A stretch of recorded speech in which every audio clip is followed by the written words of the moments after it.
অনেকে ইন্ডিয়ান মুভিতে দেখেন যে রয়্যাল এনফিল্ড বাইকের বা বুলেট বাইকগুলোর সামনে যে সাইলেন্সারটা থাকে ওটা কিন্তু অনেক গরম হয়ে যায়। সো ওইটা প্রোটেক্ট করে কি দিয়ে এক প্রকার কাপড় পেঁচিয়ে রাখে, আসলে কাপড় না বা ফিতা না, এটা হলো এই যে প্রোডাক্টটা, এটাকে বলে হিট গার্ড বা হিট সিং, যেটাই আপনারা বলেন যেভাবে জানেন সেটাই বলতেছি, বা সাইলেন্সার ওয়ার্ম যেটা বলে। হ্যাঁ, সো এই প্রোডাক্টটা কিন্তু অ্যাভেলেবেল আছে। আবার এটা চাচ্ছেন না, এই প্রোডাক্টটা চাচ্ছেন ছোট হিট গার্ডটা হিটপ্রুফ, এটাও কিন্তু আমাদের কাছে দুইটা আছে, হিট শিল্ড বলা হয়। হ্যাঁ আচ্ছা, সো এটাও কিন্তু আছে আমাদের কাছে, হিট শিল্ডটা আছে। হ্যাঁ, ছোট সাইজটাও আছে হিট শিল্ড, এটা দুইটা কালার আছে, ব্ল্যাক অ্যান্ড সিলভার।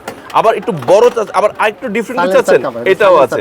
আবার সাইলেন্সার কভারটাও আছে। তো প্রত্যেকটা এটা কিন্তু ব্ল্যাক আছে এবং সিলভারটাও আছে। সাথে দেখেন কতটা কোয়ালিটির প্রোডাক্ট, এটা কিন্তু সম্পূর্ণ ইন্ডিয়া থেকে আনা, সাথে কিন্তু নাটটাও দিয়ে দিচ্ছে, আপনি নিজেও ফিটিংস করতে পারবেন, কোনো মেস্ত্রির কাছেও যাওয়ার প্রয়োজন নাই। সো রয়্যাল এনফিল্ডের যে কোনো পার্টস লাগবে, যে কোনো অ্যাক্সেসরিজ লাগবে, আপনারা কিন্তু চলে আসতে পারেন মিরপুর মোটরসে। এটা ঠিকানা বলেছি মিরপুর 10 নম্বর মেডিকেল হসপিটাল ঠিক পিছনের গলিতে, জিন্নাত মানুষের নিচতলায় মিরপুর মোটরস। আসতে পারছেন না, টেনশন নাই, স্ক্রিনে নাম্বার আছে না, নাম্বারে ফোন দিবেন, আর কেনার সময় বাহার ব্লগসের নাম বলবেন, একটু সম্মান পেয়ে যাবেন। ওকে, আল্লাহ হাফেজ।